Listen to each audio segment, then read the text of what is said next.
Hi friends, welcome to Kannada moral stories. ನನ್ನ ಜೀವನ ತುಂಬ ಸಂತೋಷವಾಗಿತ್ತು. ನಾನು ಪ್ರತಿದಿನ ಬೆಳಿಗ್ಗೆ ನಗು ನಗುತ್ತಲೇ ಎದ್ದು ಸ್ಕೂಲ್ಗೆ ಹೋಗಿ ಮಕ್ಕಳಿಗೆ ವಿದ್ಯೆ ಹೇಳಿಕೊಟ್ಟು ಸಾಯಂಕಾಲ ಮನೆಗೆ ವಾಪಸ್ ಬಂದು ನನ್ನ ಅಪ್ಪ ಅಮ್ಮನ ಜೊತೆ ಸಂತೋಷವಾಗಿ ಸಮಯ ಕಳೆಯುತ್ತಿದ್ದೆ.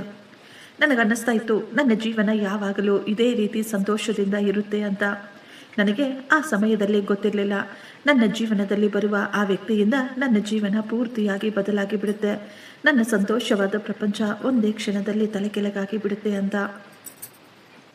ಒಂದು ದಿನ ನಾನು ಸ್ಕೂಲಿನಿಂದ ಮನೆಗೆ ಬಂದು ನನ್ನ ರೂಮಿನಲ್ಲಿ ಕುಳಿತು ಫೋನನ್ನು ನೋಡ್ತಾ ಇರಬೇಕಾದ್ರೆ ನನ್ನ ಫೋನಿಗೆ ಯಾವುದೋ ಪರಿಚಯವಿಲ್ಲದ ನಂಬರ್ನಿಂದ ಒಂದು ಮೆಸೇಜ್ ಬಂದಿತ್ತು.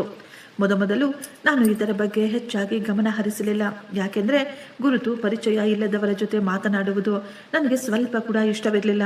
ಆದರೆ ಸ್ವಲ್ಪ ಸಮಯದ ನಂತರ ಅದೇ ನಂಬರ್ನಿಂದ ಮತ್ತೊಂದು ಮೆಸೇಜ್, ಪದೇ ಪದೇ ಮೆಸೇಜ್ಗಳು ಬರ್ತಾನೆ ಇದ್ವು. ನಾನು ಅಂದುಕೊಂಡೆ, ಸ್ವಲ್ಪ ಸಮಯದ ನಂತರ ಅವರೇ ಬೇಜಾರು ಮಾಡಿಕೊಂಡು ಸುಮ್ಮನಾಗ್ಬಿಡ್ತಾರೆ ಬಿಡು, ನಾನು ರಿಪ್ಲೈ ಮಾಡೋದು ಬೇಡ ಅಂತ. ಆದರೆ ನಾನು ಅಂದುಕೊಂಡ ರೀತಿ ಆಗಲಿಲ್ಲ. ಮಾರನೆಯ ದಿನ ಕೂಡ ಅವರ ಮೆಸೇಜ್ಗಳು ಪದೇ ಪದೇ ಬರ್ತಾನೆ ಇದ್ವು. ನಾನು ಅದರ ಮೇಲೆ ಧ್ಯಾನ ಕೊಡದೆ ದೂರ ಇರಬೇಕು ಅಂತ ಅಂದುಕೊಳ್ತಾ ಇದ್ದೆ. ಆದರೆ ಇದು ತುಂಬ ದಿನಗಳವರೆಗೂ ಇದೇ ರೀತಿ ನಡೀತಾ ಇತ್ತು. ಒಂದು ದಿನ ನಾನು ಅವರ ಮೆಸೇಜ್ಗೆ ರಿಪ್ಲೈ ಕೊಟ್ಟೆ. ಆ ಸಮಯದಲ್ಲಿ ನನಗನ್ನಿಸ್ತಾ ಇತ್ತು, ಒಂದೇ ಒಂದು ಬಾರಿ ಕೇಳೋಣ ಅವರು ಯಾರು ಅಂತ, ನನ್ನ ಜೊತೆ ಯಾಕೆ ಮಾತನಾಡಬೇಕು ಅಂತ ಅಂದುಕೊಳ್ತಾ ಇದ್ದಾರೆ ಅಂತ. ಆದರೆ ಆ ದಿನದಿಂದ ನಮ್ಮಿಬ್ಬರ ಮಧ್ಯೆ ಮಾತುಗಳು ಶುರುವಾದವು. ನಂತರ ನಮ್ಮ ಮಾತುಗಳು ಹೆಚ್ಚಾಗ್ಬಿಟ್ವು. ಅವರು ತುಂಬ ಗೌರವದಿಂದ ನನ್ನ ಜೊತೆ ಮಾತನಾಡುತ್ತಿದ್ದರು. ಅವರು ಯಾವತ್ತೂ ನನಗೆ ಬೇಸರವಾಗುವಂತಹ, ನಾಚಿಕೆಯಾಗುವಂತಹ ಮಾತುಗಳನ್ನು ಮಾತನಾಡ್ತಾ ಇರಲಿಲ್ಲ. ಅವರ ಮಾತುಗಳನ್ನು ಕೇಳಿ ನನಗೆ ಅನ್ನಿಸ್ತಾ ಇತ್ತು, ಅವರು ತುಂಬ ಒಳ್ಳೆಯ ಮನುಷ್ಯರು ಇರಬೇಕು ಅಂತ. ಅವರು ಹೇಳಿದರು, ನನ್ನ ಹೆಸರು ರಮೇಶ್, ನನ್ನ ತಂಗಿ ನೀವು ಓದಿದ ಅದೇ ಕಾಲೇಜಿನಲ್ಲಿಯೇ ಅವಳು ಕೂಡ ಓದಿದ್ದಳು ಅಂತ. ಅಲ್ಲೇ ಅವರು ನನ್ನನ್ನು ತುಂಬ ಬಾರಿ ನೋಡಿದ್ರಂತೆ. ನಂತರ ಹೇಗೋ ಅವರು ನನ್ನ ನಂಬರನ್ನು ಪಡೆದುಕೊಂಡು ಆಗಿನಿಂದ ನನ್ನ ಜೊತೆ ಮಾತನಾಡಬೇಕು ಅಂತ ಪ್ರಯತ್ನ ಪಡ್ತಾ ಇದ್ರು. ನಿಧಾನವಾಗಿ ನಮ್ಮ ಸ್ನೇಹ ತುಂಬ ಹೆಚ್ಚಾಗಿತ್ತು. ಇತ್ತೀಚೆಗೆ ನಾವು ಗಂಟೆಗಳವರೆಗೂ ಫೋನಿನಲ್ಲಿ ಮಾತನಾಡಿಕೊಳ್ತಾ ಇದ್ವು. ಬೆಳಿಗ್ಗೆ ಗುಡ್ ಮಾರ್ನಿಂಗಿಂದ ಹಿಡಿದು ರಾತ್ರಿ ಗುಡ್ ನೈಟ್ ಮೆಸೇಜಿನವರೆಗೂ ನಮ್ಮ ಮಾತುಗಳು ನಡೆಯುತ್ತಿದ್ದವು. ಅವರು ತಮ್ಮ ದಿನನಿತ್ಯದ ಪ್ರತಿಯೊಂದು ಸಣ್ಣ ಪುಟ್ಟ ಮಾತುಗಳನ್ನು ಸಹ ನನ್ನ ಜೊತೆ ಹಂಚಿಕೊಳ್ಳುತ್ತಿದ್ದರು. ನಾನು ಕೂಡ ನನ್ನ ಜೀವನದ ಎಲ್ಲ ವಿಷಯಗಳನ್ನು ಅವರ ಜೊತೆ ಹಂಚಿಕೊಳ್ತಾ ಇದ್ದೆ. ಒಂದೇ ಒಂದು ದಿನ ಕೂಡ ನಾನು ಅವರ ಜೊತೆ ಮಾತನಾಡದಿದ್ರೆ ನನಗೆ ಏನೋ ಕಳೆದುಕೊಂಡ ಹಾಗೆ ಅನ್ನಿಸುತ್ತಿತ್ತು. ಒಂದು ದಿನ ಅವರು ತುಂಬ ಧೈರ್ಯ ತಂದುಕೊಂಡು, ಪಲ್ಲವಿ, ನೀನಂದರೆ ನನಗೆ ತುಂಬ ಇಷ್ಟ. ನಾನು ನಿನ್ನನ್ನು ತುಂಬ ಸಮಯದಿಂದ ಪ್ರೀತಿ ಮಾಡುತ್ತಿದ್ದೇನೆ. ನಿನ್ನನ್ನು ಮದುವೆ ಮಾಡಿಕೊಳ್ಳಬೇಕು ಅಂತ ಅಂದುಕೊಳ್ತಾ ಇದ್ದೀನಿ ಅಂತ ಹೇಳಿಬಿಟ್ರು. ಅವರ ಮಾತು ಕೇಳಿ ನಾನು ಸ್ವಲ್ಪ ಸಮಯ ಮೌನವಾಗಿದ್ದೆ, ಯಾಕೆಂದರೆ ನಾನು ಇದರ ಬಗ್ಗೆ ಈಗಲೇ ಏನನ್ನು ಯೋಚಿಸಿರಲಿಲ್ಲ.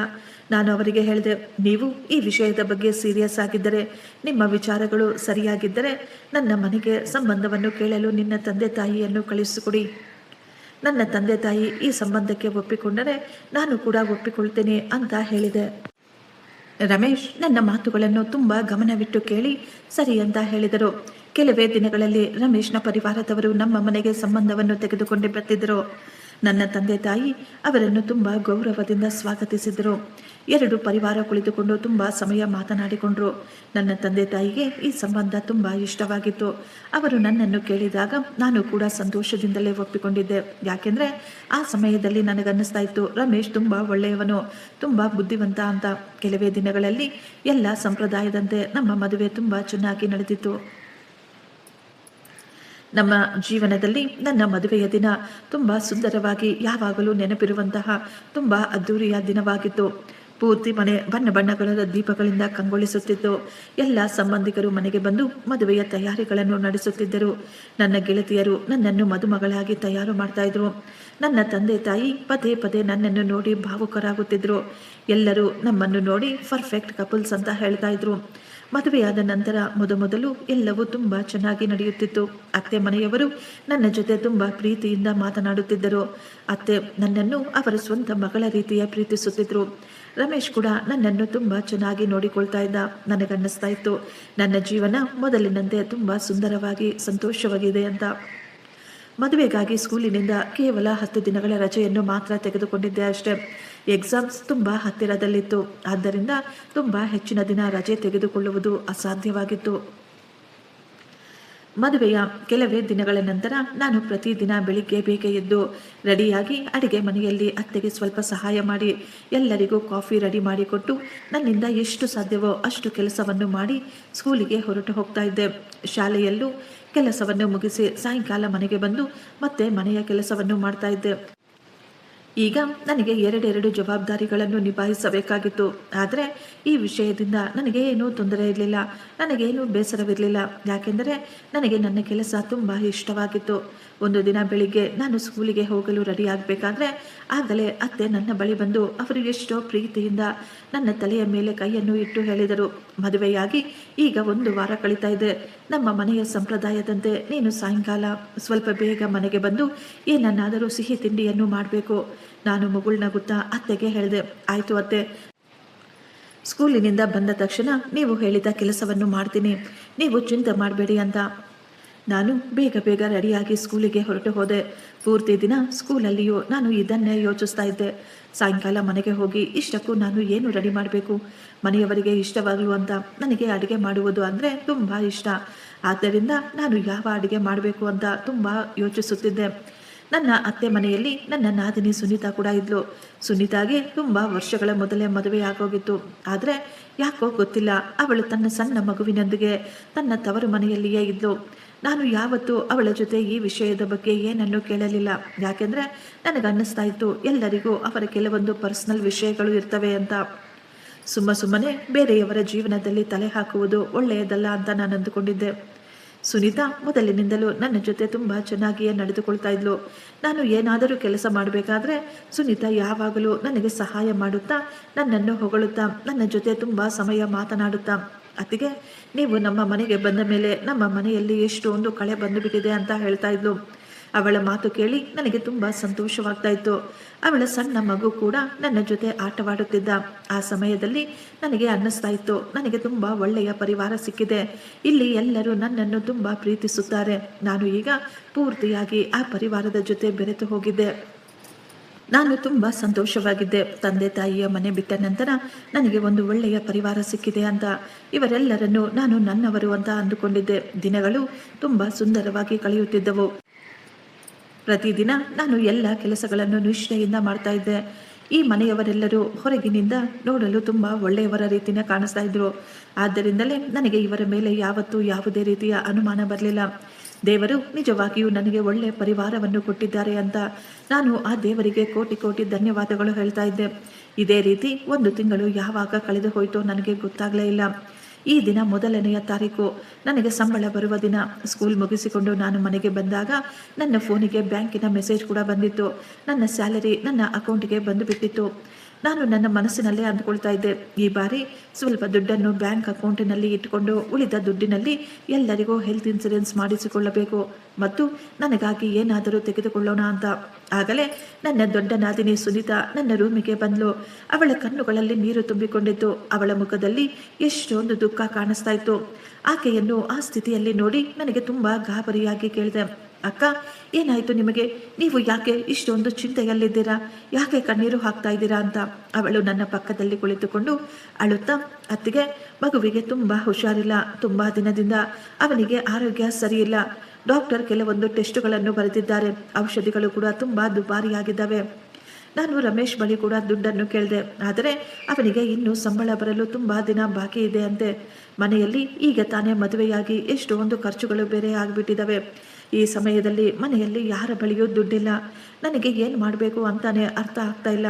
ನನಗೆ ಈಗ ಬೇರೆ ದಾರಿ ಕಾಣಿಸ್ತಾ ಇಲ್ಲ. ದಯವಿಟ್ಟು ಈ ಬಾರಿ ನೀವು ನಿಮ್ಮ ಪೂರ್ತಿ ಸಂಬಳವನ್ನು ನನ್ನ ಕೈಗೆ ಕೊಟ್ಟುಬಿಟ್ರೆ ನಾನು ಆ ದುಡ್ಡಿನಿಂದ ನನ್ನ ಮಗುವಿಗೆ ಚಿಕಿತ್ಸೆ ಕೊಡಿಸುತ್ತೇನೆ ಅಂತ ಹೇಳಿದ್ಲು.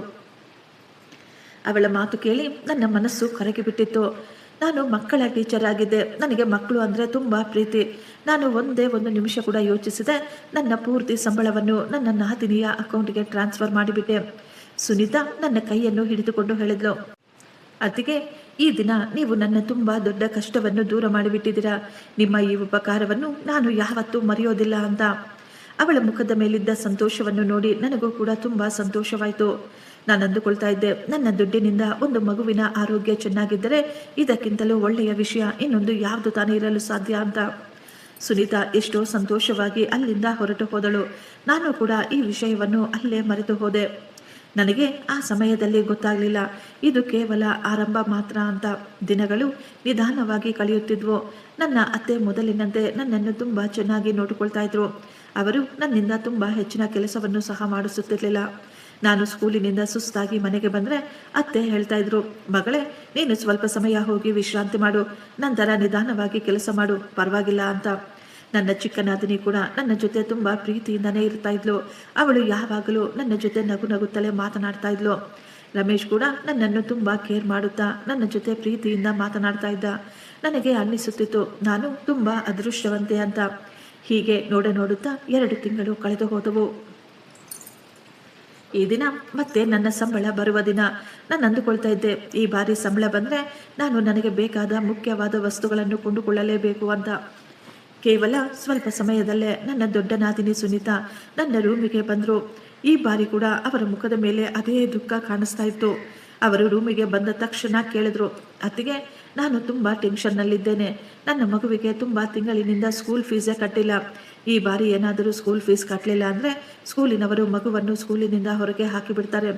ನಾನು ತುಂಬ ಪ್ರಯತ್ನ ಪಟ್ಟೆ, ಆದರೆ ನನ್ನ ಬಳಿ ದುಡ್ಡು ಅಡ್ಜಸ್ಟೇ ಆಗಲಿಲ್ಲ. ನೀವು ಈ ತಿಂಗಳು ನಿಮ್ಮ ಸಂಬಳವನ್ನು ಕೂಡ ನನಗೆ ಕೊಟ್ಟರೆ ನನ್ನ ಮಗುವಿನ ವಿದ್ಯಾಭ್ಯಾಸ ಉಳಿಸಿದವರಾಗ್ತೀರಾ.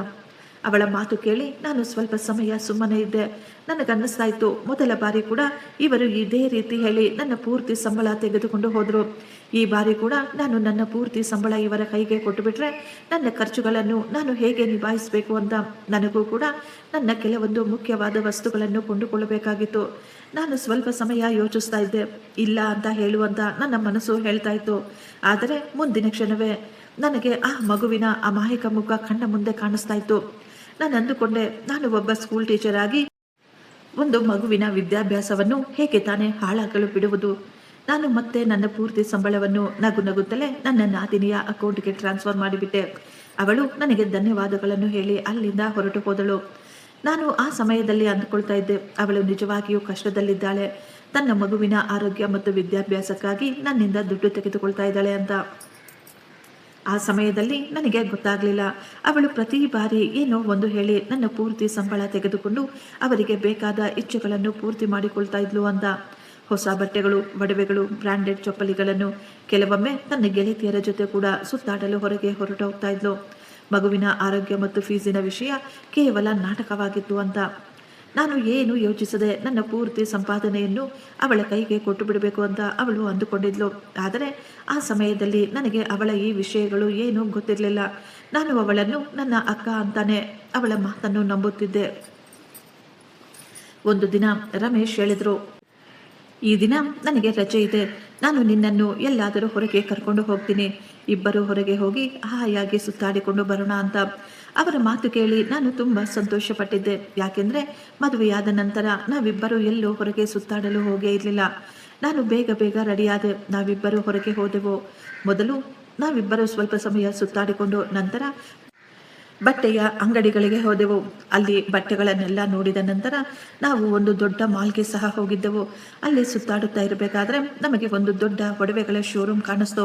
ನಾನು ಹೇಳಿದೆ, ರಮೇಶ್, ಒಳಗೆ ಹೋಗಿ ನೋಡಿಕೊಂಡು ಬರೋಣ, ಕೊಂಡುಕೊಳ್ಳೋದು ಏನು ಬೇಡ, ಕೇವಲ ನೋಡಿಕೊಂಡು ಬರೋಣ ಅಂತ. ರಮೇಶ್ ಕೂಡ ಏನು ಮಾತನಾಡದೆ ಸೈಲೆಂಟ್ ಆಗಿ ನನ್ನ ಜೊತೆ ಒಳಗೆ ಬಂದು ಬಿಟ್ರು. ಶೋರೂಮಿನ ಒಳಗೆ ತುಂಬ ಸುಂದರವಾದ ಒಡವೆಗಳನ್ನು ಇಟ್ಟಿದ್ರು. ಆಗಲೇ ನನ್ನ ಕಣ್ಣಿಗೆ ಒಂದು ತುಂಬ ಸುಂದರವಾದ ಡೈಮಂಡ್ ರಿಂಗು ಕಾಣಿಸ್ತು. ಆ ರಿಂಗು ಮೊದಲ ನೋಟದಲ್ಲಿಯೇ ನನಗೆ ತುಂಬ ಇಷ್ಟವಾಗಿ ಬಿಟ್ಟಿತ್ತು. ನಾನು ಅಂಗಡಿಯವರನ್ನು ಕೇಳಿದೆ, ನಾನು ಇದನ್ನು ಒಮ್ಮೆ ಟ್ರೈ ಮಾಡಬಹುದಾ ಅಂತ. ಅವರು ಮುಗುಳ್ನಗೆಯಿಂದ ಅದನ್ನು ನನ್ನ ಕೈಗೆ ಕೊಟ್ಟರು. ನಾನು ಅದನ್ನು ಹಾಕಿಕೊಂಡು ನೋಡಿದಾಗ ಅದು ನನಗೆ ತುಂಬ ಇಷ್ಟವಾಗಿ ಬಿಡ್ತು. ನಾನು ಅಂದುಕೊಳ್ತಾ ಇದ್ದೆ, ಬಹುಶಃ ಈ ರಿಂಗು ನನ್ನ ಸ್ವಂತ ಆದರೆ ಹೇಗಿರುತ್ತೆ, ನಾನು ಇದನ್ನು ಕೊಂಡುಕೊಂಡರೆ ಎಷ್ಟೊಂದು ಚೆನ್ನಾಗಿರುತ್ತಲ್ವಾ ಅಂತ. ನಾನು ತುಂಬ ಸಂತೋಷವಾಗಿ ನನ್ನ ಗಂಡನಿಗೆ ಹೇಳಿದೆ, ನನಗೆ ಈ ರಿಂಗ್ ತುಂಬ ಇಷ್ಟವಾಯಿತು, ಇದನ್ನು ನಾವು ಕೊಂಡುಕೊಳ್ಳೋಣವಾ ಅಂತ. ರಮೇಶ್ ಆ ಸಮಯದಲ್ಲಿ ಏನೂ ಮಾತನಾಡಲಿಲ್ಲ. ಅವನು ಸೈಲೆಂಟ್ ಆಗಿದ್ದ. ಆದ್ದರಿಂದ ನಾನು ಅಂದುಕೊಂಡೆ, ಇವರು ನನಗೆ ಇದನ್ನು ಕೊಡಿಸಬಹುದು ಅಂತ. ಅಂಗಡಿಯವರಿಗೆ ಇದನ್ನು ಪ್ಯಾಕ್ ಮಾಡಿ ಅಂತ ಹೇಳಿದೆ. ಅವರು ಕೂಡ ಅದನ್ನು ಬೇಗ ಪ್ಯಾಕ್ ಮಾಡಿಬಿಟ್ರು. ಬಿಲ್ಲನ್ನು ನನ್ನ ಕೈಗೆ ಕೊಟ್ಟಾಗ ನಾನು ಮುಗುಳ್ನಗುತ್ತಾ ರಮೇಶ್ನನ್ನು ನೋಡಿದೆ.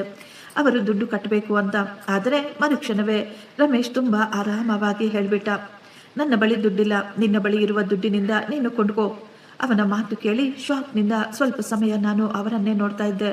ನನಗೆ ಅವರ ಮಾತುಗಳ ಮೇಲೆ ನಂಬಿಕೆನೇ ಬರಲಿಲ್ಲ.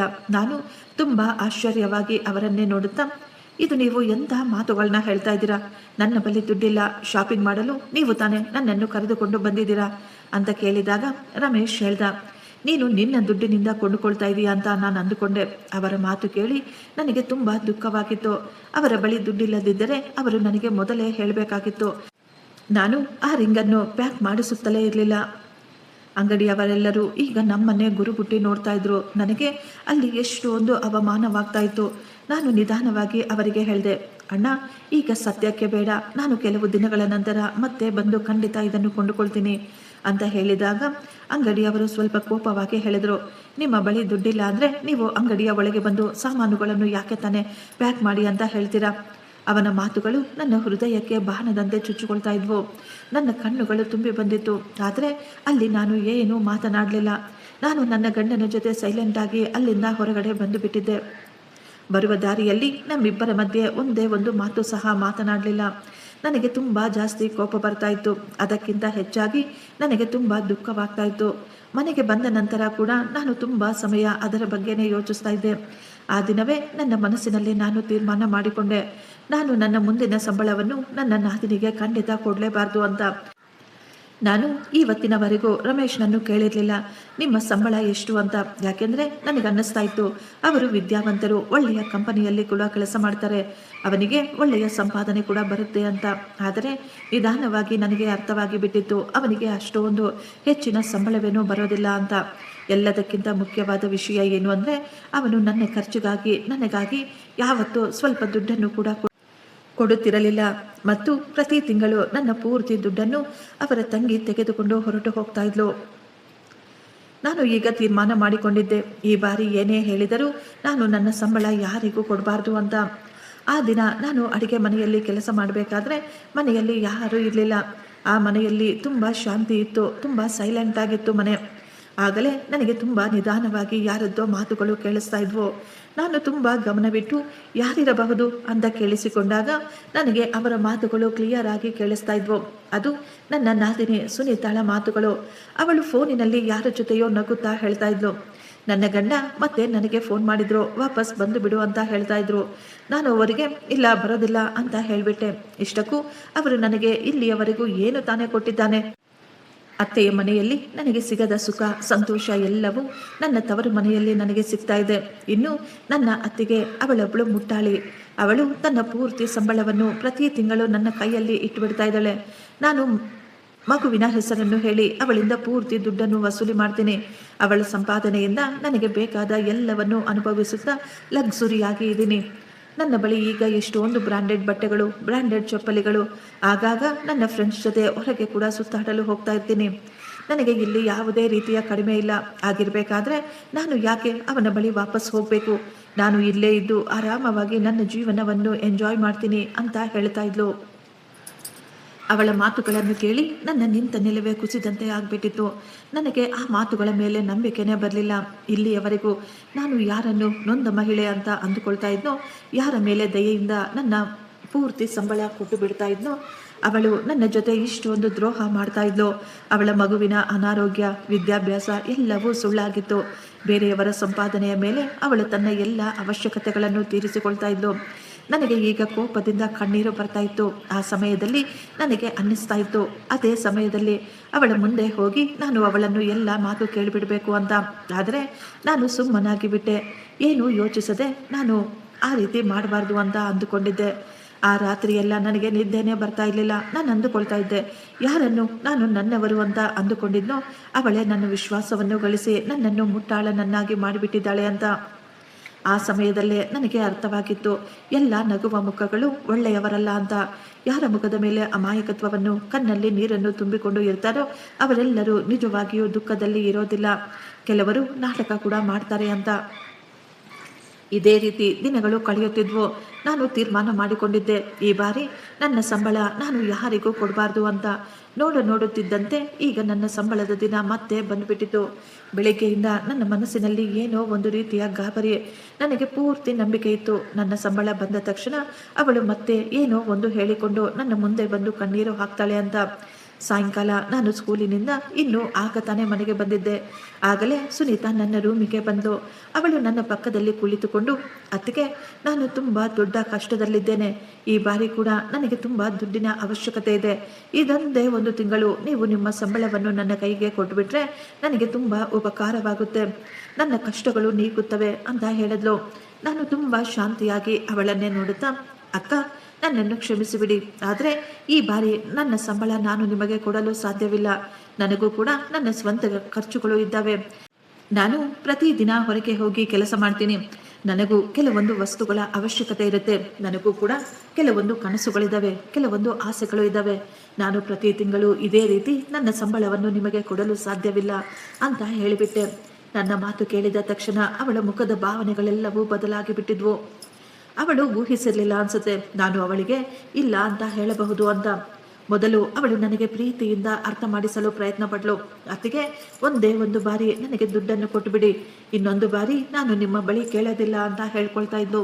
ಆದರೆ ನಾನು ಅವಳಿಗೆ ನೇರವಾಗಿ ಹೇಳಿಬಿಟ್ಟೆ, ಇಲ್ಲ, ಈ ಬಾರಿ ನಾನು ನನ್ನ ಸಂಬಳವನ್ನು ನಿಮ್ಮ ಕೈಗೆ ಕೊಡಲು ಸಾಧ್ಯವೇ ಇಲ್ಲ ಅಂತ. ನನ್ನ ಮಾತು ಕೇಳಿ ಅವಳು ಸ್ವಲ್ಪ ಸಮಯ ನನ್ನನ್ನೇ ಕೋಪವಾಗಿ ನೋಡ್ತಾ ಇದ್ಲು. ನಂತರ ಏನು ಹೇಳದೆ ಅಲ್ಲಿಂದ ಹೊರಟು ಹೋದ್ಲು. ಅವಳು ಹೋದ ತಕ್ಷಣ ನನಗೆ ಎಷ್ಟೋ ಸಮಾಧಾನವಾಗಿತ್ತು. ಆ ದಿನದಿಂದ ಮನೆಯ ಪರಿಸ್ಥಿತಿಗಳು ನಿಧಾನವಾಗಿ ಬದಲಾಗತೊಡಗಿದ್ವು. ಅಂದಿನಿಂದ ಸುನೀತಾ ನನ್ನ ಜೊತೆ ಮಾತನಾಡುವುದನ್ನೇ ಪೂರ್ತಿಯಾಗಿ ನಿಲ್ಲಿಸಿಬಿಟ್ಟಿದ್ಲು. ಅವಳ ಮುಖದ ಮೇಲೆ ಯಾವಾಗಲೂ ಕೋಪ, ಬೇಸರ ಕಾಣಿಸ್ತಾ ಇತ್ತು. ಸಣ್ಣ ಪುಟ್ಟ ಮಾತುಗಳಿಗೆ ಅವಳು ಯಾವಾಗಲೂ ನನ್ನನ್ನು ಆಡಿಕೊಳ್ಳಲು ಶುರು ಮಾಡಿದ್ಲು. ನಾನು ಅವಳ ಯಾವುದೇ ಮಾತರಿಗೂ ಸಹ ಉತ್ತರ ಕೊಡ್ತಾ ಇರಲಿಲ್ಲ. ನನಗೆ ಆ ಮನೆಯಲ್ಲಿ ಗಲಾಟೆಗಳು ನಡೆಯುವುದು ಬೇಕಾಗಿರಲಿಲ್ಲ. ನಾನು ಈಗ ನೀಟಾಗಿ ಗಮನಿಸ್ತಾ ಇದ್ದೆ. ಮೊದಲೆಲ್ಲವೋ ಅವಳು ಮನೆಯ ಸಣ್ಣ ಪುಟ್ಟ ಕೆಲಸಗಳನ್ನು ಮಾಡ್ತಾ ಇದ್ಲು. ಆದರೆ ಈಗ ಅವಳು ಯಾವುದೇ ಕೆಲಸ ಮಾಡ್ತಾ ಇರಲಿಲ್ಲ. ಯಾವಾಗಲೂ ತನ್ನ ರೂಮಿನಲ್ಲಿ ಕುಳಿತುಕೊಂಡು ಫೋನಿನಲ್ಲೇ ಇರ್ತಾ ಇದ್ಲು. ಈಗ ಅವಳ ಎಲ್ಲ ಕೆಲಸ ಅತ್ತೆಯ ಮೇಲೆಯೇ ಬಂದು ಬಿದ್ದುಬಿಟ್ಟಿತು. ಅತ್ತೆಗೆ ಸ್ವಲ್ಪ ವಯಸ್ಸಾಗಿ ಬಿಟ್ಟಿತ್ತು. ಆದರೂ ಅವರು ಯಾರಿಗೂ ಏನೂ ಹೇಳದೆ ಮನೆಯ ಎಲ್ಲ ಕೆಲಸಗಳನ್ನು ತಾವೇ ಮಾಡಿಕೊಳ್ತಾ ಇದ್ರು. ಅವರನ್ನು ಆ ರೀತಿ ನೋಡಿ ನನಗೆ ತುಂಬ ದುಃಖವಾಗ್ತಾ ಇತ್ತು. ನಾನು ಸ್ಕೂಲಿನಿಂದ ಸುಸ್ತಾಗಿ ಮನೆಗೆ ಬರ್ತಾ ಇದ್ದೆ. ಆ ಸಮಯದಲ್ಲಿ ಅತ್ತೆ ಎಲ್ಲ ಕೆಲಸ ಮಾಡುವುದನ್ನು ನೋಡಿದಾಗ ನನಗೆ ಅದನ್ನು ನೋಡಿ ತುಂಬ ಬೇಸರವಾಗ್ತಾ ಇತ್ತು. ನಾನು ತಕ್ಷಣ ನನ್ನ ಬ್ಯಾಗನ್ನು ಇಟ್ಟು ಅವರ ಜೊತೆ ಕೆಲಸ ಮಾಡಲು ಶುರು ಮಾಡ್ತಾ ಇದ್ದೆ.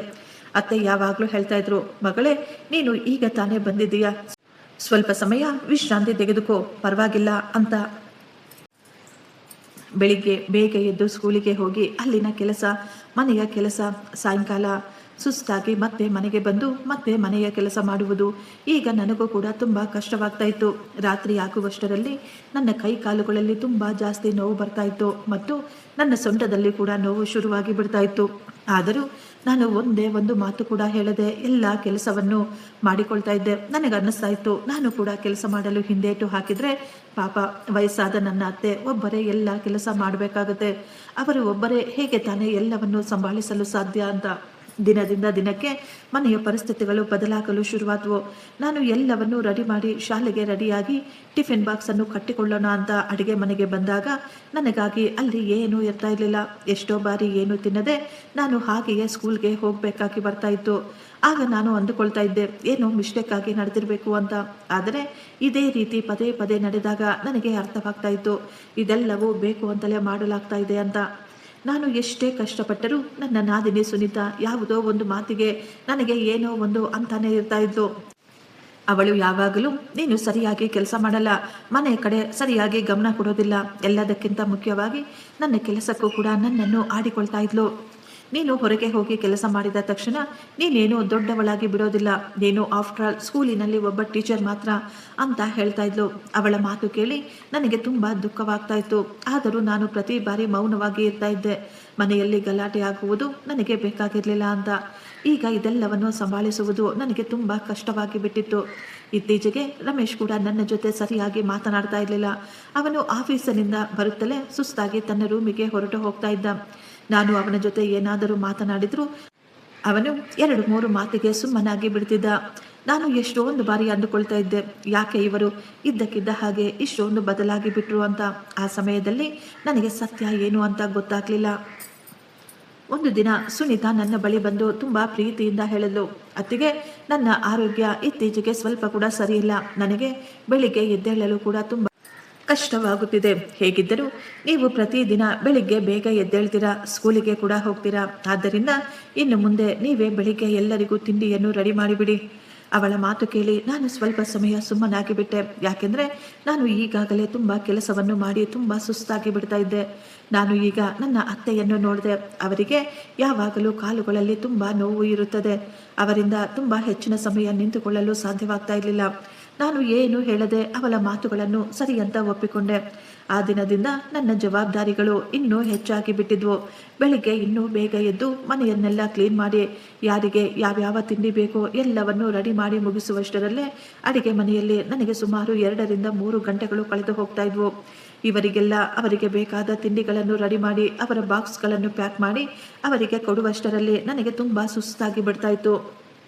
ಇತ್ತೀಚೆಗೆ ಮಕ್ಕಳಿಗೆ ಸರಿಯಾಗಿ ಪಾಠ ಮಾಡಲು ಸಹ ನನ್ನಿಂದ ಸಾಧ್ಯವಾಗ್ತಾ ಇರಲಿಲ್ಲ. ಮಕ್ಕಳ ಸಣ್ಣ ಪುಟ್ಟ ತಮಾಷೆಗಳಿಗೂ ನಾನು ಈಗ ತುಂಬ ಬೇಗ ಕೋಪ ಬರ್ತಾ ಇತ್ತು. ಆದರೆ ಮೊದಲೆಲ್ಲ ನಾನು ತುಂಬ ಶಾಂತವಾಗಿ ಮಕ್ಕಳಿಗೆ ಅರ್ಥ ಮಾಡಿಸ್ತಾ ಇದ್ದೆ. ಆದರೆ ಈಗ ಸಣ್ಣ ಸಣ್ಣ ವಿಷಯಗಳಿಗೂ ನನಗೆ ತುಂಬ ಕೋಪ ಬರ್ತಾ ಇತ್ತು. ನಂತರ ನಾನು ಒಬ್ಬಳೇ ಕುಳಿತು ಇದೆಲ್ಲವನ್ನು ಯೋಚಿಸಿದಾಗ ನನಗೆ ತುಂಬ ದುಃಖ ಕೂಡ ಆಗ್ತಾ ಇತ್ತು. ನನಗೆ ಕೋಪ ಮಕ್ಕಳ ಮೇಲೆ ಇರಲಿಲ್ಲ, ನನ್ನ ಜೀವನದಲ್ಲಿ ನಡೆಯುತ್ತಿರುವ ಈ ಸಂಘರ್ಷಗಳ ಮೇಲೆ ಬರ್ತಾ ಇತ್ತು. ದಿನದಿಂದ ದಿನಕ್ಕೆ ನನ್ನ ಧೈರ್ಯ ಮತ್ತು ನನ್ನ ಆತ್ಮವಿಶ್ವಾಸ ಕಡಿಮೆಯಾಗ್ತಾ ಇತ್ತು. ಆದರೂ ನಾನು ಯಾರಿಗೂ ಏನೂ ಹೇಳ್ತಾ ಇರಲಿಲ್ಲ. ನಾನು ಅಂದುಕೊಳ್ತಾ ಇದ್ದೆ, ಒಂದಲ್ಲದೆ ಒಂದು ದಿನ ಎಲ್ಲವೂ ಸರಿ ಹೋಗಬಹುದು ಅಂತ. ನಾನು ಈ ಯಾವ ವಿಷಯಗಳನ್ನು ನನ್ನ ತಂದೆ ತಾಯಿಗೆ ಕೂಡ ಹೇಳಲಿಲ್ಲ. ನನ್ನ ಪರಿಸ್ಥಿತಿಯ ಬಗ್ಗೆ ಅವರಿಗೆ ಏನಾದರೂ ಗೊತ್ತಾದರೆ ಅವರು ತುಂಬ ದುಃಖ ಪಡ್ತಾರೆ ಅಂತ. ಆದ್ದರಿಂದಲೇ ಅಮ್ಮ ಫೋನ್ ಬಂದಾಗಲೆಲ್ಲ ನಾನು ನಗು ನಗುತ್ತಾ ಅಮ್ಮನಿಗೆ ಹೇಳ್ತಾ ಇದ್ದೆ, ಅಮ್ಮ, ನಾನು ಇಲ್ಲಿ ತುಂಬ ಸಂತೋಷವಾಗಿದ್ದೀನಿ, ಇಲ್ಲಿ ಎಲ್ಲರೂ ನನ್ನನ್ನು ತುಂಬ ಪ್ರೀತಿಯಿಂದ ನೋಡಿಕೊಳ್ತಾರೆ ಅಂತ. ನನ್ನ ಮಾತುಗಳನ್ನು ನಂಬಿ ನನ್ನ ತಂದೆ ತಾಯಿ ಕೂಡ ತುಂಬ ಸಂತೋಷವಾಗಿದ್ದರು. ಆದರೆ ನನಗೆ ಮಾತ್ರ ಗೊತ್ತು ನನ್ನ ಮನಸ್ಸಿನೊಳಗಿನ ಅದೆಷ್ಟೊಂದು ನೋವು ತುಂಬಿಕೊಂಡಿದೆ ಅಂತ. ರಾತ್ರಿ ಮನೆಯಲ್ಲಿ ಎಲ್ಲರಿಗೂ ವಿಧ ವಿಧವಾದ ಅಡುಗೆಗಳನ್ನು ಮಾಡಿ ಎಲ್ಲ ಕೆಲಸವನ್ನು ಮಾಡಿ ಮುಗಿಸುವಷ್ಟರಲ್ಲಿ ಎಷ್ಟೊಂದು ಸುಸ್ತಾಗಿ ಬಿಡ್ತಾ ಇತ್ತು ಅಂದರೆ ಬೆಳಿಗ್ಗೆ ಎದ್ದೇಳಲು ತುಂಬ ಕಷ್ಟವಾಗಿ ಬಿಡ್ತಾ ಇತ್ತು. ಬೆಳಿಗ್ಗೆ ಮತ್ತೆ ಬೇಗ ಎದ್ದು ಎಲ್ಲರಿಗೂ ವಿಧ ವಿಧವಾದ ತಿಂಡಿಗಳನ್ನು ರೆಡಿ ಮಾಡಲು ಈಗ ನನ್ನಿಂದ ಸಾಧ್ಯವಾಗ್ತಾ ಇರಲಿಲ್ಲ. ಈಗ ನಾನು ತೀರ್ಮಾನ ಮಾಡಿಕೊಂಡೆ, ಇನ್ನು ಮುಂದೆ ನಾನು ಇಷ್ಟು ಬೇಗ ಎದ್ದೇಳಬಾರ್ದು. ನಾನು ಕೂಡ ಮನುಷ್ಯಳು, ನಾನು ಯಾವುದೇ ಮಿಷನ್ ಅಲ್ಲ. ಒಂದು ಕ್ಷಣ ಕೂಡ ವಿಶ್ರಾಂತಿ ಇಲ್ಲದೆ ಇಷ್ಟೊಂದು ಕೆಲಸವನ್ನು ಮಾಡಲು ನಾನು ತೀರ್ಮಾನ ಮಾಡಿಕೊಂಡೆ. ಇನ್ನು ಮುಂದೆ ನಾನು ಕರೆಕ್ಟಾದ ನನ್ನ ಸಮಯಕ್ಕೆ ಎದ್ದೇಳ್ತೀನಿ, ಕೈಲಾದ ಕೆಲಸವನ್ನು ಮಾಡಿ ಸ್ಕೂಲಿಗೆ ಹೊರಟು ಹೋಗ್ತೀನಿ. ನನ್ನಿಂದ ಎಷ್ಟಾಗುತ್ತೋ ಕೇವಲ ಅಷ್ಟು ಮಾತ್ರ ಕೆಲಸ ಮಾಡ್ತೀನಿ ಅಂತ. ಮಾರನೆಯ ದಿನ ನಾನು ಬೇಕಂತಲೇ ಇನ್ನೂ ಮಲಗಿಕೊಂಡಿದ್ದೆ. ಹೊರಗಿನಿಂದ ಅಡಿಗೆ ಮನೆಯಲ್ಲಿ ಏನೋ ಜೋರಾದ ಶಬ್ದಗಳು ಕೇಳಿಸ್ತಾ ಇದ್ವು. ಆದರೆ ನಾನು ಅದರ ಕಡೆ ಗಮನನೇ ಹರಿಸಲಿಲ್ಲ. ಸ್ವಲ್ಪ ಸಮಯದಲ್ಲೇ ನನ್ನ ನಾದಿಲಿ ಬಾಗಿಲನ್ನು ಜೋರಾಗಿ ತಟ್ತಾ ಇದ್ಲು. ಅವಳು ತುಂಬ ಜೋರಾಗಿ, ಅತ್ತಿಗೆ, ಇನ್ನು ಎಷ್ಟೊತ್ತು ಅಂತ ಮಲ್ಕೊಳ್ತೀರಾ ಅಂತ ಕೂಗಾಡ್ತಾ ಇದ್ಲು. ಆದರೆ ಈ ಬಾರಿ ಅವಳ ಧ್ವನಿಯನ್ನು ಕೇಳಿ ಕೂಡ ನಾನು ಉತ್ತರ ಕೊಡಲಿಲ್ಲ. ರಮೇಶ್ ಕೂಡ ನನ್ನ ಪಕ್ಕದಲ್ಲಿಯೇ ಆರಾಮವಾಗಿ ಮಲಗಿದ್ದ. ಅವರ ಶಬ್ದ ಕೇಳಿ ಕೂಡ ಅವನು ಎದ್ದಿರಲಿಲ್ಲ. ಆದ್ದರಿಂದ ನಾನು ಕೂಡ ನೆಮ್ಮದಿಯಾಗಿ ಮಲಗಬೇಕು ಅಂತ ಅಂದುಕೊಂಡೆ. ಬೆಳಿಗ್ಗೆ ಸ್ಕೂಲಿಗೆ ಹೋಗುವ ಸಮಯ ಆದಾಗ ನಾನು ನಿಧಾನವಾಗಿ ಎದ್ದು ಸ್ನಾನ ಮಾಡಿ ರೆಡಿಯಾಗಿ ಹೊರಗೆ ಬಂದೆ. ಸುನೀತಾ ನನ್ನ ಮುಂದೆ ಬಂದು ನಿಂತುಕೊಂಡಿದ್ಲು. ಅವಳ ಮುಖದ ಮೇಲೆ ಎಷ್ಟೊಂದು ಕೋಪ ಕಾಣಿಸ್ತಾ ಇತ್ತು. ಏನಮ್ಮ ಮಹಾರಾಣಿ, ಈ ದಿನ ನೀವು ತಿಂಡಿಗಳನ್ನು ಮಾಡಲು ಸಹ ಬೇಗ ಎದ್ದೇಳಲಿಲ್ಲ. ನಿನ್ನಿಂದ ನನ್ನ ಮಗು ಏನು ತಿನ್ನದೆ ಸ್ಕೂಲ್ಗೆ ಹೋಗ್ಬೇಕಾ? ಅವಳ ಮಾತು ಕೇಳಿ ಅವಳ ಕೋಪವನ್ನು ನೋಡಿ ಈ ಬಾರಿ ನಾನು ಹೆದರಿಕೊಳ್ಳಲಿಲ್ಲ. ನಾನು ಅವಳನ್ನೇ ನೋಡುತ್ತಾ ತುಂಬ ಶಾಂತವಾಗಿ ಹೇಳಿದೆ, ಅಕ್ಕ, ನಿಮಗೂ ಕೂಡ ಕೈಗಳು ಇದ್ದಾವೆ ತಾನೆ? ನೀವು ಕೂಡ ಅಡಿಗೆ ಮನೆಗೆ ಹೋಗಿ ತಿಂಡಿಯನ್ನು ರೆಡಿ ಮಾಡಬಹುದಲ್ವಾ? ಇಲ್ಲದಿದ್ದರೆ ನೀವು ತಿಂಡಿ ಮಾಡುವುದನ್ನು ಏನಾದರೂ ಮರೆತು ಬಿಟ್ಟಿದ್ದೀರಾ ಅಂತ ಹೇಳಿದಾಗ ಅವಳು ಒಂದು ಕ್ಷಣ ಶಾಕ್ನಿಂದ ಹಾಗೆಯೇ ನನ್ನನ್ನೇ ನೋಡ್ತಾ ಇದ್ಲು. ಈ ದಿನ ಮೊಟ್ಟ ಮೊದಲ ಬಾರಿ ನಾನು ಅವರಿಗೆ ಧೈರ್ಯವಾಗಿ ಉತ್ತರವನ್ನು ಕೊಟ್ಟಿದ್ದೆ. ಆದರೆ ಅವಳಿಗೆ ನನ್ನ ಈ ಉತ್ತರ ತುಂಬ ಕೋಪ ತರಿಸಿತ್ತು. ಅತ್ತೆ ಕೂಡ ಅಲ್ಲೇ ನಿಂತ್ಕೊಂಡಿದ್ರು. ಅವರು ಕೂಡ ಏನೂ ಹೇಳಲಿಲ್ಲ. ನಾನು ನನ್ನ ಬ್ಯಾಗನ್ನು ತೆಗೆದುಕೊಂಡು ತಿಂಡಿ ಕೂಡ ತಿನ್ನದೆ ಡೈರೆಕ್ಟಾಗಿ ಸ್ಕೂಲಿಗೆ ಹೊರಟು ಹೋದೆ. ದಾರಿಯುದ್ದಕ್ಕೂ ನಾನು ಯೋಚಿಸುತ್ತಿದ್ದೆ, ಮೊದಲು ನನ್ನನ್ನು ನಾನು ಗೌರವಿಸಿಕೊಳ್ಳಬೇಕು, ಮೊದಲು ನನ್ನನ್ನು ನಾನು ಪ್ರೀತಿಸಿಕೊಳ್ಬೇಕು ಅಂತ. ದಿನವೆಲ್ಲ ನಾನು ಯೋಚಿಸ್ತಾನೆ ಇದ್ದೆ. ಸಾಯಂಕಾಲ ಮನೆಗೆ ಹೋದಾಗ ಮನೆಯಲ್ಲಿ ಅದೇನು ನಡೆಯುತ್ತೋ ಏನೋ. ನನಗೆ ಪೂರ್ತಿ ನಂಬಿಕೆ ಇತ್ತು, ನನ್ನ ನಾದಿನಿ ಇನ್ನೂ ಕೋಪದಲ್ಲೇ ಇರ್ತಾಳೆ, ಮನೆಗೆ ಹೋದ ತಕ್ಷಣ ಮನೆಯಲ್ಲಿ ದೊಡ್ಡ ಗಲಾಟೆಗಳು ನಡೀತವೆ ಅಂತ. ಆದರೆ ನಾನು ಸ್ಕೂಲ್ ಮುಗಿಸಿಕೊಂಡು ಸಾಯಂಕಾಲ ಮನೆಗೆ ಬಂದಾಗ ಮನೆಯ ಪರಿಸ್ಥಿತಿಗಳು ತುಂಬ ವಿಭಿನ್ನವಾಗಿದ್ವು. ನನ್ನ ನಾದಿನಿ ತುಂಬ ಶಾಂತವಾಗಿದ್ಲು. ಅವಳ ಮುಖದ ಮೇಲೆ ಒಂದು ರೀತಿಯ ವಿಚಿತ್ರವಾದ ಮುಗುಳ್ನಗೆ ಕಾಣಿಸ್ತಾ ಇತ್ತು. ನಾನು ಏನು ಮಾತನಾಡದೆ ಸೈಲೆಂಟ್ ಆಗಿ ನನ್ನ ಬ್ಯಾಗನ್ನು ಇಟ್ಟು ಕೈ ಕಾಲು ತೊಳೆದುಕೊಂಡು ಅಡಿಗೆಗೆ ಸಿದ್ಧ ಮಾಡಲು ಅಡಿಗೆ ಮನೆಗೆ ಹೋದೆ. ಸುನಿತಾ ನನ್ನನ್ನು ಕರೆದು ಕೂರಿಸಿ ತುಂಬಾ ಪ್ರೀತಿಯಿಂದ ಹೇಳಿದ್ಲು, ಅತ್ತಿಗೆ, ನಿಮಗಾಗಿ ನೀರು ತೆಗೆದುಕೊಂಡು ಬರಲಾ ಅಥವಾ ಟೀ ತೆಗೆದುಕೊಂಡು ಬರಲಾ? ಅವಳ ಸಿಹಿಯಾದ ಮಾತು ಕೇಳಿ ನನಗೆ ಏನು ಸ್ವಲ್ಪ ವಿಚಿತ್ರ ಅನ್ನಿಸ್ತಾ ಇತ್ತು. ಯಾಕೆಂದ್ರೆ ಬೆಳಗಿನ ವ್ಯವಹಾರ ತುಂಬಾ ವಿಭಿನ್ನವಾಗಿತ್ತು. ನಾನು ತಕ್ಷಣ ಹೇಳಿದೆ, ಇಲ್ಲ ಇಲ್ಲ ಬೇಡ ಅಕ್ಕ, ನನಗೆ ಏನು ಬೇಡ ಅಂತ. ಆದರೆ ಸುನೀತಾ ಸ್ವಲ್ಪ ಸಮಯ ಸುಮ್ಮನಿದ್ದು ನಂತರ ಹೇಳಿದ್ಲು, ಅತ್ತಿಗೆ, ಈ ಬಾರಿ ನಿಮ್ಮ ಸಂಬಳ ನನಗೆ ಕೊಟ್ಟರೆ ತುಂಬ ಚೆನ್ನಾಗಿರುತ್ತೆ. ನಾನು ತುಂಬ ಕಷ್ಟದಲ್ಲಿದ್ದೇನೆ, ನನಗೆ ದುಡ್ಡಿನ ಅವಶ್ಯಕತೆ ತುಂಬ ಇದೆ ಅಂತ. ಅವಳ ಮಾತು ಕೇಳಿದ ತಕ್ಷಣ ನನಗೆ ಎಲ್ಲವೂ ಅರ್ಥವಾಗಿ ಬಿಟ್ಟಿತ್ತು. ನಾನು ಏನನ್ನು ಯೋಚಿಸದೆ, ನಿಮಗೆ ನನ್ನ ಪೂರ್ತಿ ಸಂಬಳ ಕೊಡಲು ಸಾಧ್ಯವಿಲ್ಲ. ನನಗೂ ಕೂಡ ನನ್ನ ಕೆಲವೊಂದು ಪರ್ಸನಲ್ ಖರ್ಚುಗಳು ಇರ್ತವೆ. ನನಗೂ ಕೂಡ ಸ್ವಲ್ಪ ದುಡ್ಡನ್ನು ಉಳಿಸ್ಕೊಳ್ಬೇಕಲ್ವಾ? ನಾನು ಯಾವಾಗಲೂ ನನ್ನ ಪೂರ್ತಿ ಸಂಬಳವನ್ನು ಬೇರೆಯವರ ಕೈಗೆ ಕೊಡಲು ಸಾಧ್ಯವಿಲ್ವಲ್ಲ ಅಂತ ಹೇಳಿದಾಗ ನನ್ನ ಮಾತು ಕೇಳಿದ ತಕ್ಷಣ ಅವಳ ಮುಖದ ಮೇಲಿದ್ದ ನಗು ಮಾಯವಾಗಿ ಬಿಟ್ಟಿತ್ತು. ಆದರೆ ಆ ಸಮಯದಲ್ಲೂ ಕೂಡ ಅವಳು ಕೋಪ ಮಾಡಿಕೊಳ್ಳಲಿಲ್ಲ. ಅವಳ ಮುಖ ನೋಡಿದ ತಕ್ಷಣ ನನಗೆ ಅರ್ಥವಾಯಿತು, ಇವಳು ಈಗ ಮತ್ತೆ ಬೇರೆ ಏನೋ ಪ್ಲಾನ್ ಮಾಡ್ತಾನೆ ಇದ್ದಾಳೆ ಅಂತ. ನನಗೆ ಅರ್ಥವಾಗಿ ಬಿಟ್ಟಿತ್ತು, ನನ್ನ ನಾದಿನಿ ಇಷ್ಟೊಂದು ಸುಲಭವಾಗಿ ಸೋಲನ್ನು ಒಪ್ಪಿಕೊಳ್ಳೋದಿಲ್ಲ ಅಂತ. ಅವಳ ಮೌನ ನೋಡಿ ಸಾಮಾನ್ಯವಾಗಿ ಅನ್ನಿಸ್ಲಿಲ್ಲ. ಅವಳ ಮುಖ ನೋಡಿದ ತಕ್ಷಣ ಅರ್ಥವಾಗ್ತಾ ಇತ್ತು, ಅವಳು ನನ್ನ ವಿರುದ್ಧ ಏನೋ ತುಂಬಾ ದೊಡ್ಡ ಪ್ಲಾನ್ ಮಾಡ್ತಾ ಇದ್ದಾಳೆ ಅಂತ. ಬಹುಶಃ ನನ್ನ ಗಂಡನನ್ನು ನನ್ನ ವಿರುದ್ಧ ಎತ್ತಿ ಕಟ್ತಾಳೇನೋ. ಆದರೆ ನಾನು ಏನು ಮಾತನಾಡದೆ ಸೈಲೆಂಟ್ ಆಗಿ ನನ್ನ ಕೆಲಸವನ್ನು ನಾನು ಮಾಡಿಕೊಳ್ತಾ ಇದ್ದೆ. ರಮೇಶ್ ಆಫೀಸಿನಿಂದ ಮನೆಗೆ ಬಂದಾಗ ನನ್ನ ನಾದಿನಿ ತಕ್ಷಣ ಅವರ ಬಳಿ ಹೋದರು. ನಂತರ ಅವರಿಬ್ಬರು ಸೇರಿ ನಮ್ಮ ರೂಮಿಗೆ ಹೋಗಿದ್ರು. ಅವರನ್ನು ಆ ರೀತಿ ನೋಡಿ ನನಗೆ ಯಾಕೋ ಸ್ವಲ್ಪ ವಿಚಿತ್ರ ಅನ್ನಿಸ್ತಾ ಇತ್ತು. ಆದ್ದರಿಂದ ನಾನು ರೂಮಿನ ಹೊರಗೆ ಹೋಗಿ ನಿಂತ್ಕೊಂಡೆ. ರೂಮಿನ ಬಾಗಿಲು ಪೂರ್ತಿಯಾಗಿ ಮುಚ್ಚಿರಲಿಲ್ಲ. ಆದ್ದರಿಂದ ಒಳಗೆ ನಡೆಯುತ್ತಿದ್ದ ಎಲ್ಲ ಮಾತುಗಳು ನನಗೆ ನೀಟಾಗಿ ಕೇಳಿಸ್ತಾ ಇದ್ವು.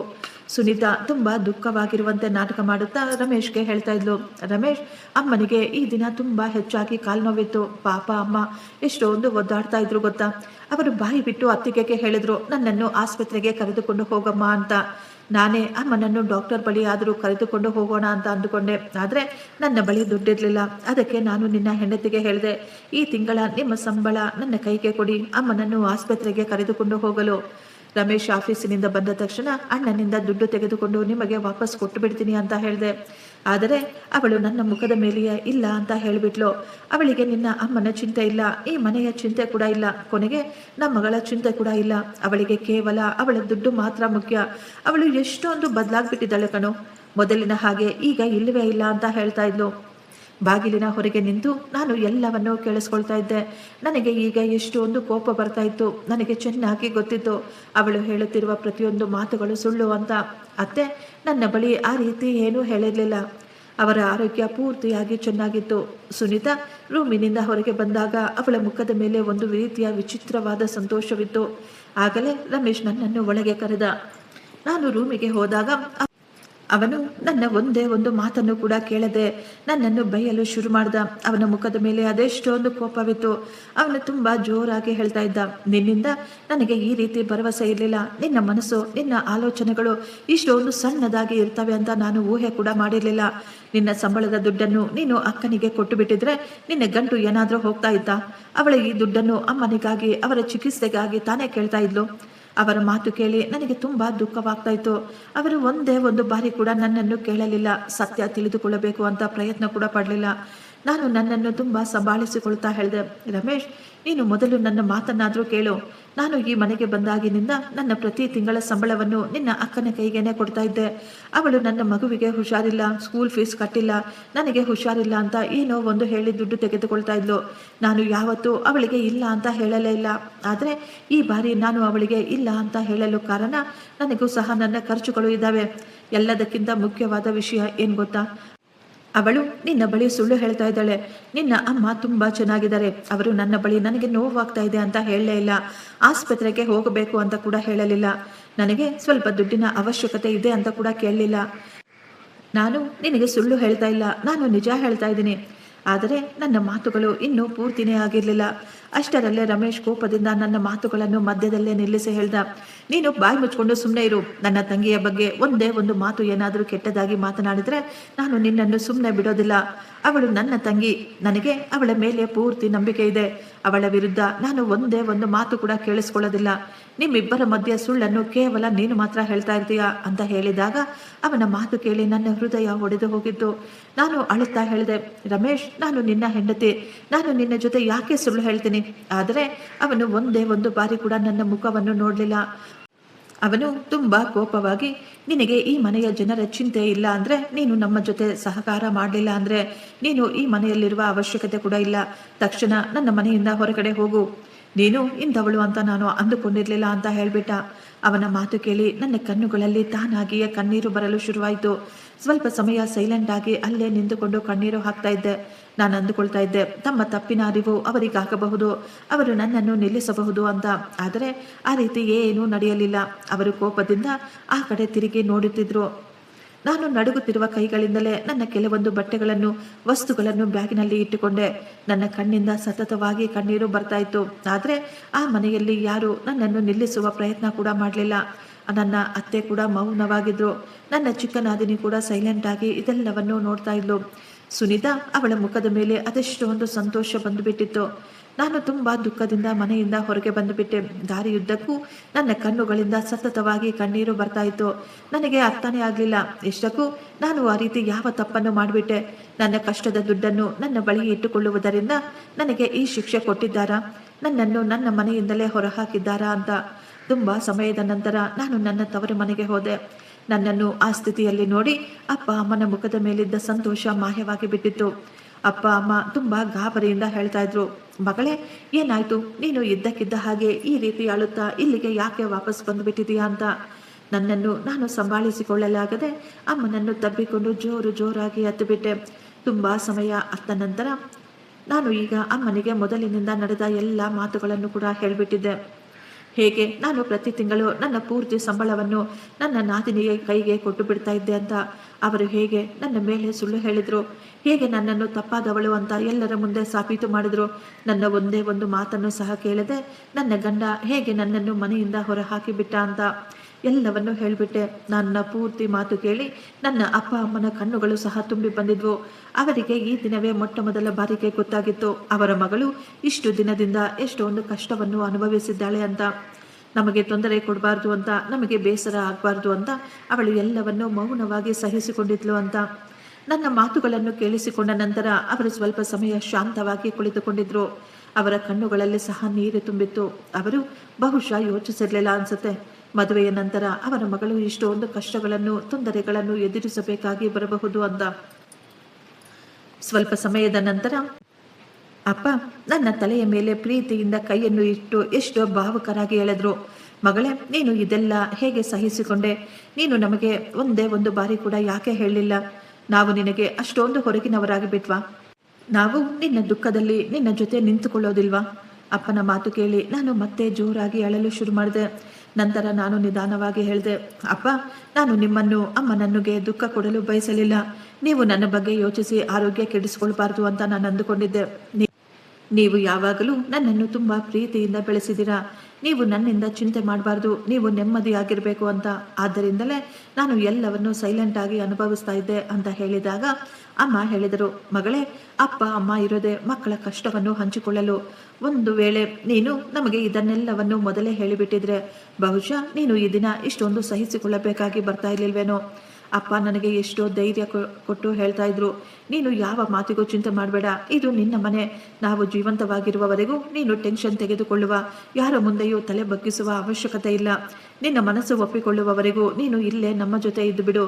ನಿನಗೆ ಇಷ್ಟವಾಗುವವರೆಗೂ ನೀನು ಇಲ್ಲಿಂದ ಆ ಮನೆಗೆ ಹೋಗುವ ಅವಶ್ಯಕತೆ ಕೂಡ ಇಲ್ಲ. ಅವನ ಮಾತು ಕೇಳಿ ನನ್ನ ಮನಸ್ಸಿನಲ್ಲಿ ಇದ್ದಂತಹ ಭಾರ ಇಳಿದಂತೆ ಆಗ್ಬಿಟ್ಟಿತ್ತು. ನನಗೆ ಮೊಟ್ಟ ಮೊದಲ ಬಾರಿ ಅನ್ನಿಸ್ತಾ ಇತ್ತು ನಾನು ಒಂಟಿಯಲ್ಲ ಅಂತ. ನಾನು ಈಗ ಮತ್ತೆ ನನ್ನ ತಂದೆ ತಾಯಿಯ ಜೊತೆಯಲ್ಲಿಯೇ ಇರ್ತಾ ಇದ್ದೆ. ನಿಧಾನವಾಗಿ ಈಗ ದಿನಗಳು ಕಳೆಯುತ್ತಿದ್ವು. ಕೆಲವು ದಿನಗಳ ನಂತರ ನಾನು ಮತ್ತೆ ಮೊದಲಿನಂತೆ ಸ್ಕೂಲಿಗೆ ಹೋಗಲು ಶುರು ಮಾಡಿದೆ. ಈಗ ನನ್ನ ಮೇಲೆ ಮನೆಯ ಅಷ್ಟೊಂದು ಕೆಲಸಗಳ ಒತ್ತಡವಿರಲಿಲ್ಲ. ಆದ್ದರಿಂದ ನಾನು ಈಗ ತುಂಬ ಆರಾಮವಾಗಿದ್ದೆ. ನನ್ನ ಆರೋಗ್ಯ ಕೂಡ ಈಗ ಸುಧಾರಿಸುತ್ತಿತ್ತು. ನಾನು ನಿಧಾನವಾಗಿ ನನ್ನ ಹಳೆಯ ಜೀವನದಲ್ಲಿ ಮರಳಲು ಪ್ರಯತ್ನ ಪಡ್ತಾ ಇದ್ದೆ. ಇದರ ಮಧ್ಯೆ ನನ್ನ ಅತ್ತೆ ನನಗೆ ಫೋನ್ ಮಾಡಿದ್ರು. ಅವರು ತುಂಬ ಪ್ರೀತಿಯಿಂದ, ಮಗಳೇ ಮನೆಗೆ ವಾಪಸ್ ಬಂದು ಬಿಡು, ನನಗೆ ನೀನು ತುಂಬ ನೆನಪಿಗೆ ಬರ್ತಾ ಇದೀಯಾ, ನೀನು ಇಲ್ಲದೆ ಈ ಮನೆ ಖಾಲಿ ಖಾಲಿಯಾಗಿ ಕಾಣಿಸ್ತಾ ಇದೆ ಅಂತ ಕೇಳಿದ್ರು. ನಾನು ಎಷ್ಟೋ ಗೌರವದಿಂದ ಅತ್ತೆಗೆ ಹೇಳಿದೆ, ಅತ್ತೆ ನನಗೆ ಚೆನ್ನಾಗಿ ಗೊತ್ತು ನೀವು ಕೆಟ್ಟವರಲ್ಲ, ನೀವು ಯಾವಾಗಲೂ ನನ್ನ ಜೊತೆ ತುಂಬ ಪ್ರೀತಿಯಿಂದ ನಡೆದುಕೊಳ್ತಾ ಇದ್ದೀರಾ. ಆದರೆ ಈ ಬಾರಿ ನಾನು ವಾಪಸ್ ಬರಲು ಸಾಧ್ಯವಿಲ್ಲ. ಯಾಕೆಂದರೆ ನನ್ನ ಜೊತೆ ನಡೆದ ಎಲ್ಲವನ್ನು ನನ್ನಿಂದ ಇಷ್ಟು ಬೇಗ ಮರೆಯಲು ಸಾಧ್ಯವಿಲ್ಲ. ಅತ್ತೆ ನನ್ನ ಮಾತುಗಳನ್ನು ಕೇಳಿ ಅವರು ನನ್ನ ಮೇಲೆ ಯಾವುದೇ ರೀತಿಯ ಒತ್ತಡ ಹಾಕಲಿಲ್ಲ. ಅವರು ಕೇವಲ ಇಷ್ಟು ಮಾತ್ರ ಹೇಳಿದ್ರು, ಮಗಳೇ ನಿನ್ನ ಮನಸ್ಸು ಯಾವಾಗ ಬದಲಾಗುತ್ತೋ ಆಗ ನೀನು ಖಂಡಿತ ವಾಪಸ್ ಬಂದು ಬಿಡು, ನಮ್ಮ ಮನೆಯ ಬಾಗಿಲು ಯಾವಾಗಲೂ ನಿನಗಾಗಿ ತೆರೆದೇ ಇರುತ್ತೆ. ಅತ್ತೆಯ ಮಾತು ಕೇಳಿ ನನಗೆ ಅವರ ಮೇಲೆ ಇನ್ನೂ ಹೆಚ್ಚಿನ ಗೌರವ ಬಂದಿತ್ತು. ಯಾಕೆಂದರೆ ಈ ಎಲ್ಲ ವಿಷಯದಲ್ಲೂ ತಪ್ಪು ಅತ್ತೆಯದ್ದಲ್ಲ. ನನಗೆ ಚೆನ್ನಾಗಿ ಗೊತ್ತು ನನ್ನ ಜೊತೆ ಮನೆಯಲ್ಲಿ ಏನು ನಡೆಯುತ್ತಾ ಇದೆಯೋ ಇದೆಲ್ಲವೂ ನನ್ನ ನಾದಿನಿಯ ಕೆಲಸ ಅಂತ. ಕೆಲವು ದಿನಗಳ ನಂತರ ಅತ್ತೆ ನನ್ನ ತಂದೆಯ ಬಳಿ ಕೂಡ ಮಾತನಾಡಿದ್ರು. ಅವರು ಎಷ್ಟೋ ವಿನಂತಿಸಿಕೊಳ್ತಾ ಇದ್ರು, ಅಣ್ಣ ನಮ್ಮ ಸೊಸೆಯನ್ನು ನಮ್ಮ ಮನೆಗೆ ವಾಪಸ್ ಕಳುಹಿಸಿಕೊಡಿ. ಸೊಸೆ ಮನೆಯಿಂದ ಹೋದ ದಿನದಿಂದಲೂ ಈ ಮನೆಯ ರೀತಿನೇ ಅನ್ನಿಸ್ತಾ ಇಲ್ಲ. ಆದರೆ ನನ್ನ ತಂದೆ ಮಾತ್ರ ಅವರಿಗೆ ನೀಟಾಗಿ ಹೇಳಿಬಿಟ್ರು, ಅಕ್ಕ ಆ ಮನೆಯಲ್ಲಿ ನನ್ನ ಮಗಳ ಜೊತೆ ಅದೇ ರೀತಿ ವ್ಯವಹಾರ ನಡೆಯುವುದಿಲ್ಲವೆಂದು ಪೂರ್ತಿ ನಂಬಿಕೆ ನನಗೆ ಬರುವವರೆಗೂ ನಾನು ನನ್ನ ಮಗಳನ್ನು ವಾಪಸ್ ಅಲ್ಲಿಗೆ ಕಳುಹಿಸುವುದಿಲ್ಲ. ನನ್ನ ಮಗಳು ತುಂಬ ದುಃಖವನ್ನು ಅವಮಾನವನ್ನು ಸಹಿಸಿಕೊಂಡಿದ್ದಾಳೆ. ನಾನು ಮತ್ತೆ ನನ್ನ ಮಗಳನ್ನು ಅದೇ ಪರಿಸ್ಥಿತಿಗೆ ವಾಪಸ್ ಕಳುಹಿಸಿಕೊಡಲಾಗುವುದಿಲ್ಲ ಅಂತ ಹೇಳಿ ಅವರು ಫೋನನ್ನು ಕಟ್ ಮಾಡಿಬಿಟ್ಟಿದ್ರು. ನಂತರ ತುಂಬ ದಿನಗಳವರೆಗೂ ಎರಡು ಮನೆಯ ಮಧ್ಯೆ ಯಾವುದೇ ರೀತಿಯ ಮಾತುಕತೆ ನಡೆಯಲಿಲ್ಲ. ಸಮಯ ನಿಧಾನವಾಗಿ ಕಳೀತಾ ಇತ್ತು. ನಾನು ಕೂಡ ನನ್ನ ಕೆಲಸದಲ್ಲಿ ತುಂಬ ಬ್ಯುಸಿಯಾಗಿ ಬಿಟ್ಟಿದ್ದೆ. ಒಂದು ದಿನ ಮಧ್ಯಾಹ್ನ ನಮ್ಮ ಬಾಗಿಲಿನ ಬೆಲ್ ರಿಂಗ್ ಆದಾಗ ಅಪ್ಪ ಹೋಗಿ ಬಾಗಿಲನ್ನು ತೆರೆದರು. ಮನೆಯ ಎದುರುಗಡೆ ರಮೇಶ್ ನಿಂತುಕೊಂಡಿದ್ದ. ಅವನನ್ನು ಅಲ್ಲಿ ನೋಡಿ ನಾನು ಕೂಡ ಶಾಕ್ ಆಗಿದ್ದೆ. ಅವನ ಮುಖದ ಮೇಲೆ ಇದ್ದ ಗರ್ವ ಈಗ ಕಾಣಿಸ್ತಾ ಇರಲಿಲ್ಲ. ಅವನ ಮುಖದ ಮೇಲೆ ಎಷ್ಟೊಂದು ಪಶ್ಚಾತ್ತಾಪವಿತ್ತು. ರಮೇಶ್ ನಿಧಾನವಾಗಿ ಮನೆಯೊಳಗೆ ಬಂದು ನನ್ನ ಎದುರುಗಡೆ ನಿಂತುಕೊಂಡಿದ್ದ. ಅವನ ಕಣ್ಣುಗಳು ನೆಲವನ್ನೇ ನೋಡ್ತಾ ಇದ್ವು. ಅವನು ತಲೆ ಬಗ್ಗಿಸಿಕೊಂಡು ತುಂಬ ನಿಧಾನವಾಗಿ ಹೇಳ್ದ, ಪಲ್ಲವಿ ದಯವಿಟ್ಟು ನನ್ನನ್ನು ಕ್ಷಮಿಸಿಬಿಡು. ನನ್ನಿಂದ ತುಂಬ ದೊಡ್ಡ ತಪ್ಪಾಗಿ ಬಿಡ್ತು. ಸತ್ಯ ಏನು ಅಂತ ತಿಳಿದುಕೊಳ್ಳದೆ ನಿನ್ನ ಮೇಲೆ ತುಂಬ ಕೋಪ ಮಾಡಿಕೊಂಡೆ. ನಿನ್ನ ಮಾತನ್ನು ಕೂಡ ನಂಬಲಿಲ್ಲ, ನಿನ್ನ ಮೇಲೆ ವಿಶ್ವಾಸ ಕೂಡ ತೋರಿಸಲಿಲ್ಲ. ನನಗೆ ನಿಧಾನವಾಗಿ ಗೊತ್ತಾಯಿತು ನನ್ನ ತಂಗಿ ಇಷ್ಟು ತಿಂಗಳಿನಿಂದ ನಿನಗೆ ಮೋಸ ಮಾಡ್ತಾ ಇದ್ದಾಳೆ ಅಂತ. ಅವಳು ಪ್ರತಿ ಬಾರಿಯೂ ನಿನಗೆ ಸುಳ್ಳು ಹೇಳಿ ನಿನ್ನ ಎಲ್ಲ ದುಡ್ಡನ್ನು ತೆಗೆದುಕೊಳ್ತಾ ಇದ್ದಾಳೆ ಅಂತ ನನಗೆ ಗೊತ್ತಾಗಲಿಲ್ಲ. ನನಗೆ ನನ್ನ ತಪ್ಪಿನ ಅರಿವಾಗಿದೆ. ನಾನು ಅವಳಿಗೆ ಹೇಳಿಬಿಟ್ಟಿದ್ದೆ, ನೀನು ನಿನ್ನ ಅತ್ತೆ ಮನೆಗೆ ವಾಪಸ್ ಹೋಗುವಂತ. ನಿನ್ನೆ ನಾನೇ ಅವಳನ್ನು ಖುದ್ದು ಅವಳ ಅತ್ತೆ ಮನೆಗೆ ಕರೆದುಕೊಂಡು ಹೋಗಿ ಬಿಟ್ಟು ಕೂಡ ಬಂದಿದ್ದೀನಿ. ನೀನು ಬರುವ ಮುಂಚೆ ಅವಳು ತನ್ನ ಗಂಡನ ಮನೆಗೆ ಹೊರಟು ಹೋಗಬೇಕು ಅಂತ. ಇನ್ನು ಮುಂದೆ ಆ ಮನೆಯಲ್ಲಿ ಅಂತಹ ಯಾವುದೇ ಮಾತುಗಳು ಪರಿಸ್ಥಿತಿಗಳು ಬರೋದಿಲ್ಲ. ದಯವಿಟ್ಟು ನನ್ನನ್ನು ಕ್ಷಮಿಸಿಬಿಡು. ನೀನು ನನ್ನ ಜೊತೆ ಮನೆಗೆ ವಾಪಸ್ ಬಂದು ಬಿಡು.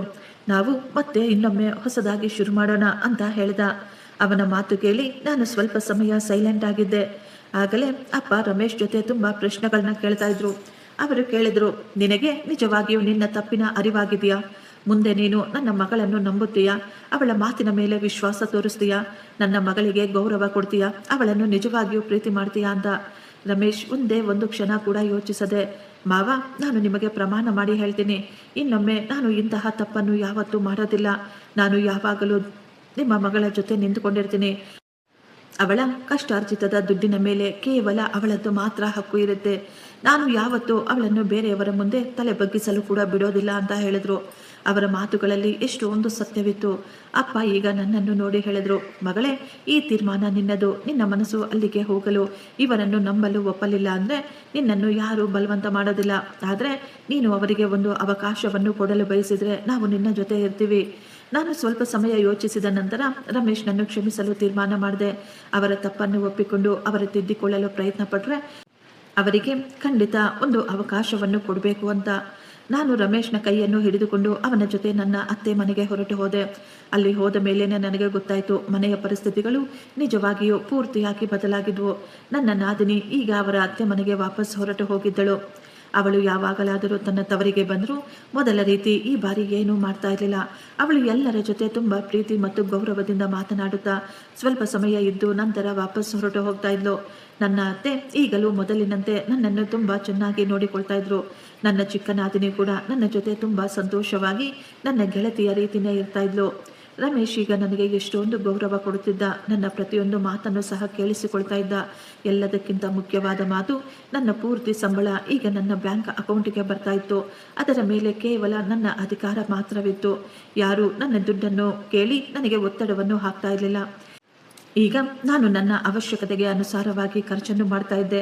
ಸ್ವಲ್ಪ ದುಡ್ಡನ್ನು ಸಹ ಉಳಿತಾಯ ಮಾಡ್ತಾ ಇದ್ದೆ. ಉಳಿದ ದುಡ್ಡನ್ನು ಎಲ್ಲರ ಹೆಸರಿನ ಮೇಲೆ ಹೆಲ್ತ್ ಇನ್ಶೂರೆನ್ಸ್ ಕೂಡ ಮಾಡಿಸಿಕೊಂಡು ನಮ್ಮ ಭವಿಷ್ಯಕ್ಕಾಗಿ ಸ್ವಲ್ಪ ದುಡ್ಡನ್ನು ಉಳಿಸಿಕೊಳ್ತಾ ಇದ್ದೆ. ಕೊನೆಗೆ ಈಗ ನನ್ನ ಜೀವನ ಮತ್ತೆ ಸಂತೋಷದ ಹಾದಿಗೆ ಬಂದು ಬಿಟ್ಟಿತ್ತು. ನನಗೆ ಈಗ ಅನ್ನಿಸ್ತಾ ಇತ್ತು, ಸಂಬಂಧಗಳಲ್ಲಿ ವಿಶ್ವಾಸ ಮತ್ತು ಗೌರವವಿದ್ದರೆ ಆ ಸಂಬಂಧಗಳು ಶಾಶ್ವತವಾಗಿ ಉಳಿಯುತ್ತವೆ ಅಂತ. ಫ್ರೆಂಡ್ಸ್, ಈ ಸ್ಟೋರಿ ನಿಮಗೆ ಇಷ್ಟವಾಗಿದ್ದರೆ ಒಂದು ಲೈಕ್ ಮಾಡಿ ಮತ್ತು ನಮ್ಮ ಚಾನಲನ್ನು ಸಬ್ಸ್ಕ್ರೈಬ್ ಮಾಡಿಕೊಳ್ಳಿ. Thank you. ಧನ್ಯವಾದಗಳು.